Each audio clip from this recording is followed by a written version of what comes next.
வணக்கம். நீங்கள் இணைந்திருப்பது உதயன் டிஜிட்டல் வலையொலியின் பிரதான செய்திகளுடன். செய்தி தொகுப்பு உதயன் டிஜிட்டல் செய்தி பிரிவு. செய்திகளுடன் இணைந்திருக்கும் நான் லிஷா தரணீஸ்வரன்.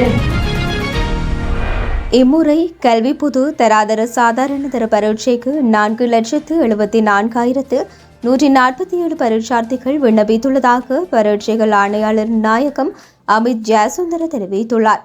நாளை முதல் ஆரம்பமாக உள்ள காப்போது சாதாரண தர பரீட்சை தொடர்பாக இன்றைய தினம் நடைபெற்ற விசேட செய்தியாளர் சந்திப்பில் கலந்து கொண்டு உரையாற்றும் போதே அவர் இவ்வாறு தெரிவித்தார்.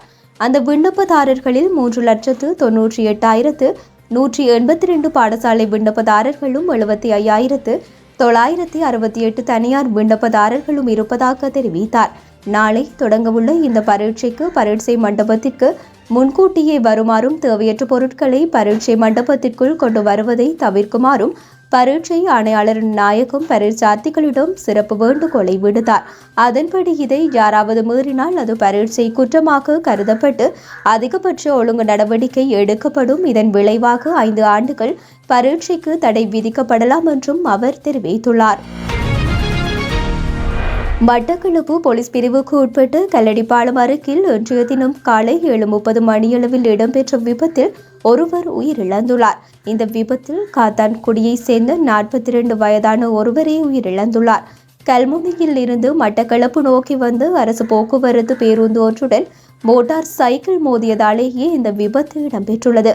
மோட்டார் சைக்கிளை செலுத்திய நபர் சிறு காயங்களுடன் மருத்துவமனையில் அனுமதிக்கப்பட்டுள்ளதுடன் சடலம் பிரேத பரிசோதனைக்காக மட்டக்களப்பு மருத்துவமனையில் வைக்கப்பட்டுள்ளது. உயிரிழந்த நபர் விசேட தேவையுடையவர் என்பதும் குறிப்பிடத்தக்கது.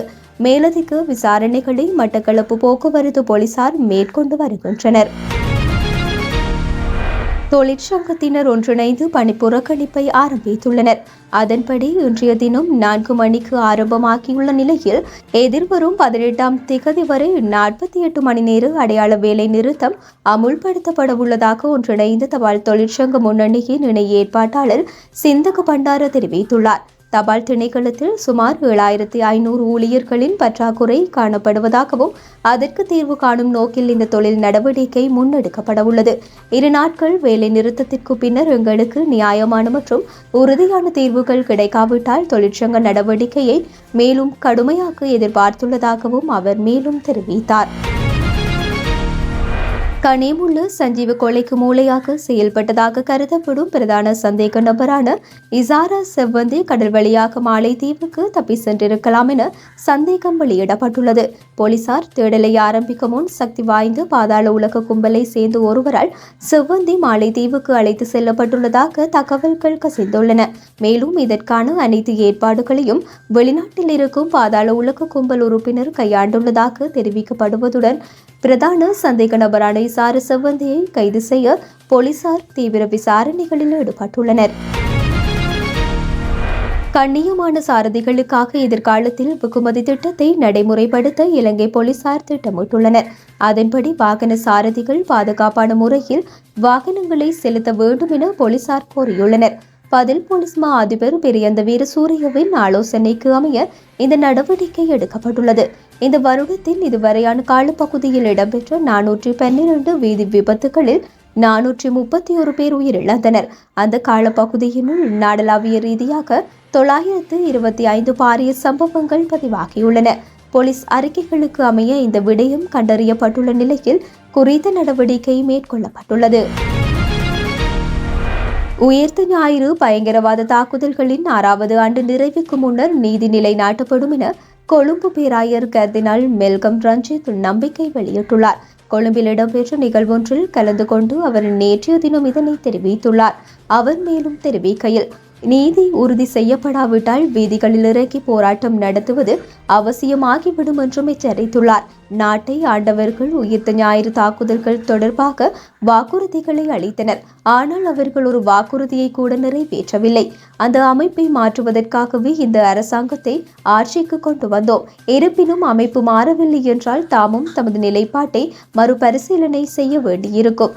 இந்த நிலையில் உயிர்த்த ஞாயிறு தாக்குதல்கள் தொடர்பாக அன்று கட்டுவாப்பட்டியில் உள்ள புனித செபஸ்டியான் தேவாலயத்தில் ஜனாதிபதி அளித்த வாக்குறுதி நிறைவேற்றப்பட வேண்டும் என்றும் விரைவில் நடவடிக்கை எடுக்கப்பட வேண்டும் என்றும் இன்னும் கோருவதாக கர்தினால் தெரிவித்துள்ளார். அத்துடன் உயிர்த்த ஞாயிறு தாக்குதல்களின் 6வது ஆண்டு நிறைவுக்கு முன்னர் அரசாங்கம் நியாயமான பதிலை வழங்கினால் பாதிக்கப்பட்டவர்கள் திருப்தி அடைவார்கள்.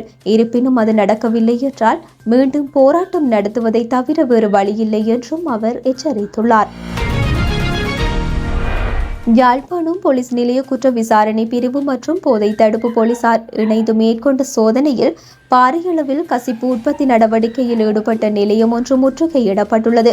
யாழ்ப்பாணம் அத்தியூஸ் வீதியில் உள்ள வீடு ஒன்றில் தொடர்ச்சியாக கசிப்பு உற்பத்தி நடவடிக்கை மேற்கொள்ளப்பட்டு வருவதாக கிடைத்த ரகசிய தகவலுக்கு அமைய இந்த சுற்றி வளைப்பு நடவடிக்கை நேற்றிரவு மேற்கொள்ளப்பட்டுள்ளது. இதன்போது 20 லிட்டர் கசிப்பு அடங்கிய 6 பீப்பாய்கள் கோடா என்பன கைப்பற்றப்பட்டுள்ளன. மேலும் குறித்த கசிப்பு உற்பத்தி நிலையத்துடன் தொடர்புடைய சந்தேக நபர் ஒருவரும் கைது செய்யப்பட்டுள்ளார். இதனையடுத்து கைது செய்யப்பட்ட சந்தேக நபரிடம் இருந்து கசிப்பு உற்பத்திக்கு பயன்படுத்தப்படும் உபகரணங்களும் போலீசாரால் கைப்பற்றப்பட்டுள்ளன.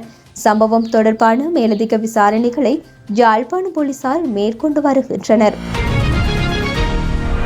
பட்டலந்த ஆணைக்குழுவின் அறிக்கை தொடர்பில் முன்னாள் ஜனாதிபதி ரணில் விக்ரமசிங்க தற்போது கதைப்பதற்கு காலதாமதமாகிவிட்டதாக அமைச்சர் நலிந்த ஜெயதிச தெரிவித்துள்ளார். இந்த நிலையில் அறிக்கையின் அடிப்படையில் அரசாங்கம் சட்ட நடவடிக்கை எடுக்கும் என்று அமைச்சர் செய்தியாளர்களிடம் இன்றைய தினம் தெரிவித்தார். வாக்குறுதி அளித்தபடி அரசாங்கம் அறிக்கையை நாடாளுமன்றத்தில் தாக்கல் செய்ததாகவும் ஏப்ரல் 10 மற்றும் மே மாதங்களில் 2 நாள் விவாதத்தை நடாத்த திட்டமிட்டுள்ளதாகவும் தெரிவித்தார். இந்த விவகாரம் தொடர்பாக ஒரு குழுவை நியமிக்க அரசாங்கம் முடிவு செய்துள்ளது. அறிக்கையை சட்டமா அதிபர் திணைக்களத்திற்கு அனுப்புவோம் என்றும் அவர் தெரிவித்தார்.